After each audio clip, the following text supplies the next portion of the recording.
Daily current affair series में आपका स्वागत है। आज हम चर्चा करने जा रहे हैं 7 नवंबर 2024 के करंट अफेयर पर। आगामी वीडियो की सीरीज प्राप्त करने के लिए हमारे चैनल को सब्सक्राइब जरूर कर लें और हमसे जुड़े रहें। हमारा पहला करंट अफेयर है, अमेरिका के राष्ट्रपति चुनाव में डोनाल्ड ट्रंप की जीत हुई। ट्रंप अमेरिका के 47वें राष्ट्रपति बनने जा रहे हैं। डोनाल्ड ट्रंप ने 2015 में रिपब्लिकन पार्टी के तहत राष्ट्रपति पद के लिए अपनी उम्मीदवारी की घोषणा की थी और 2016 के राष्ट्रपति चुनाव में ट्रंप ने डेमोक्रेटिक उम्मीदवार हिलेरी क्लिंटन को शिकस्त देकर जीत का परचम लहराया था। लेकिन 2020 में उनको हार मिली तो 2024 में एक बार फिर उन्होंने जीत हासिल की है। इस बार उन्होंने अपने प्रतिद्वंदी कमला हैरिस को हराया है। 50 राज्य 538 इलेक्टोरल कॉलेज वोट थे जिसमें 270 की जरूरत थी, जिसे आसानी से डोनाल्ड ट्रंप ने प्राप्त कर लिया है और वे अमेरिका के राष्ट्रपति बन गए हैं। आइए देखते हैं हमारा अगला करंट अफेयर। बिहार की मशहूर गायिका शारदा सिन्हा नहीं रही हैं। 1 अक्टूबर 1952 को बिहार में जन्म हुआ था। 2018 में पद्म भूषण से सम्मानित बिहार की मशहूर गायिका हैं शारदा सिन्हा ने ललित नारायण मिथिला विश्वविद्यालय से संगीत में पीएचडी की। महिला कॉलेज और प्रयाग संगीत समिति से संगीत की विशेष शिक्षा ली उन्होंने और महान लोक गायिका को 1991 में पद्मश्री से सम्मानित किया गया था। वे बिहार की स्वर कोकिला कही जाती थीं और उन्होंने कई मशहूर गीत भी गाए हैं। एम्स में उन्होंने अंतिम सांस ली। आइए देखते हैं अपना अगला करंट अफेयर। आईओए ने भारत में 2036 ओलंपिक की मेजबानी के लिए आशय पत्र प्रस्तुत किया है। भारतीय ओलंपिक संघ की यह पहल इस लक्ष्य की ओर भारत का पहला औपचारिक कदम है। खेलों की मेजबानी से देश भर में महत्वपूर्ण आर्थिक विकास, सामाजिक प्रगति को बढ़ावा और युवाओं को सशक्त बनाने का अनुमान है। इसी प्रस्ताव को ध्यान में रखते हुए यह प्रस्ताव अंतर्राष्ट्रीय ओलंपिक समिति के भावी मेजबान आयोग को प्रस्तुत किया गया है, जिसमें इस महत्वपूर्ण अवसर के लिए यह आवेदन दिया गया है।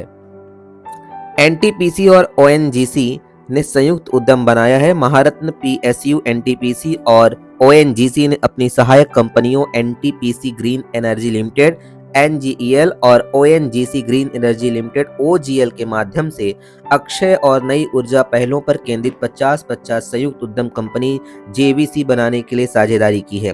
यह सौर ऊर्जा, पवन ऊर्जा भंडारण, हरित हाइड्रोजन, हरित अमोनिया, स्थायी विमानन, ईंधन और ई मोबिलिटी जैसे विभिन्न नवीकरणीय ऊर्जा मार्गों की खोज करेगी और अन्यंत्र के लिए रोजगार और अन्य महत्वपूर्ण कार्यों के लिए कार्य करेंगी।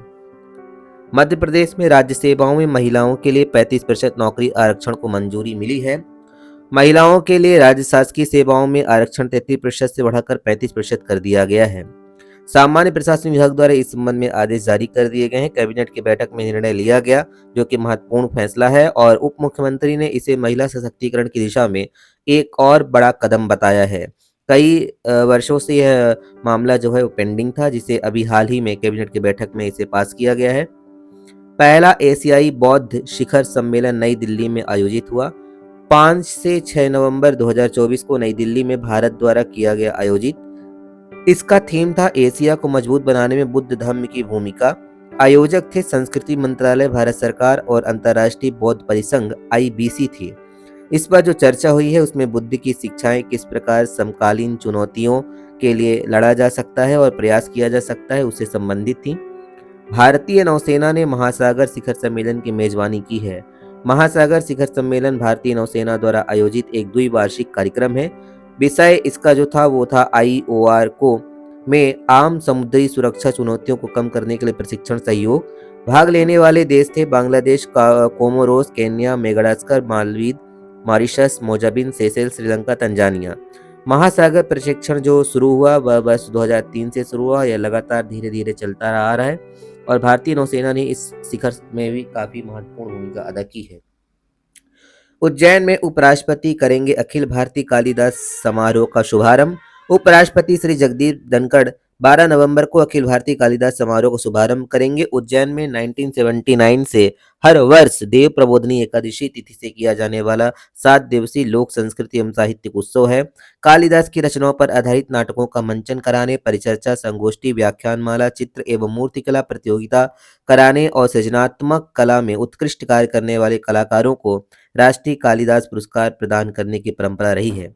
तो ये थे आज के करंट अफेयर। चैनल को सब्सक्राइब करना न भूलें। बहुत बहुत धन्यवाद।